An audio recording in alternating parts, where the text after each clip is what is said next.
महाराज जी आज मातोश्री में आप आए थे, उद्धव जी से मुलाकात को लेकर क्या कहना चाहेंगे, क्या वजह है? मातोश्री में पूजा पाठ हुआ, उद्धव जी से मुलाकात हुई, क्या बातचीत हुई?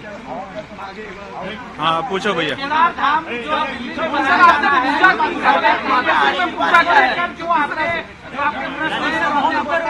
उसके बारे में जानना चाहिए। देखिए, हम सब लोग हिंदू धर्म के, सनातन धर्म के पालन करने वाले लोग हैं। हमारे यहाँ पुण्य पाप की भावना बताई गई है। सबसे बड़े पाप गौ घात आदि बताए गए हैं, लेकिन उससे भी बड़ा घात विश्वासघात बताया गया है। आपके जो उद्धव ठाकरे जी हैं, इनके साथ विश्वासघात हुआ है और इसी बात की पीड़ा बहुत सारे लोगों के मन में है। तो आज हम यहाँ पर उनके अनुरोध पर आए, उन्होंने स्वागत किया। हमने उनसे ये कहा है कि हम सबके मन में इस बात की पीड़ा है कि आपके साथ विश्वासघात हुआ।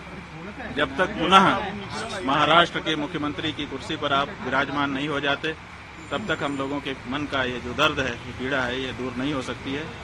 तो उन्होंने कहा है कि जैसा आप लोगों का आशीर्वाद होगा हम करेंगे। महाराज जी, जो हिंदुत्व की बात कर रहे हैं, जो विश्वासघात की बात कर रहे हैं, उद्धव ठाकरे से निकला, वो कहते हैं कि हिंदुत्व हमारा हिंदुत्व है। बीजेपी कहती है कि हमारे साथ विश्वासघात हुआ है। देखिए, किसका हिंदुत्व असली है तो ये जानना पड़ेगा कि जो विश्वासघात करे वो हिंदू नहीं हो सकता है। जो विश्वासघात सह ले वो तो हिंदू होगा, क्योंकि उसके साथ विश्वासघात हुआ है।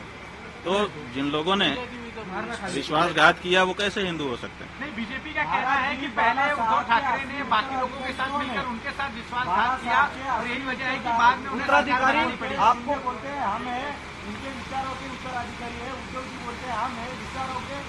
भाई, हम कह रहे हैं कि उद्धव ठाकरे जी के साथ विश्वासघात हुआ है। अब इसे में आप समझ लीजिए। ये बीजेपी ने, इसलिए पूरे महाराष्ट्र की जनता इस बात से पीड़ित है। सबके मन में इस बात का दर्द है। चुनाव में इस बात का पता भी चल चुका है। अब तो ये बात प्रमाणित हो चुकी है कि महाराष्ट्र की जनता इस बात को मानती है कि उद्धव ठाकरे जी के साथ विश्वासघात हुआ है और ये ठीक नहीं है। ये जनता का भी अनादर है। जनता जिसके लिए बहुमत देती है उसको उसके समय तक के लिए बनाए रखना चाहिए। बीच में सरकार को तोड़ देना और बीच में जनमत का अनादर करना, ये अच्छी चीज नहीं है। भाजपा कहता है कि हिंदुत्व तो हम शंकराचार्य जो है बयानबाजी को लेकर कैसे हमारा हिंदुत्व ही। भाई, शंकराचार्य की बात नहीं है। शंकराचार्य जी क्या कहेंगे? जो सच होगा तो वही तो कहेंगे। हमें राजनीति से लेना देना नहीं है, लेकिन विश्वासघात तो हमारे यहाँ पाप बताया गया है। ये तो धर्म का मामला है ना, पाप और पुण्य। और इस बारे में कौन बोलेगा? राजनेता बोलेगा। इस बारे में तो धर्माचार्य ही बोलेगा। महाराज जी, जो पूजा हुई ये हमारे यहाँ परंपरा है कि जब गुरुजन पधारते हैं तो उनकी पादुकाओं की पूजा की जाती है और उसी का विधि विधान के साथ पालन उद्धव ठाकरे जी ने सपरिवार किया।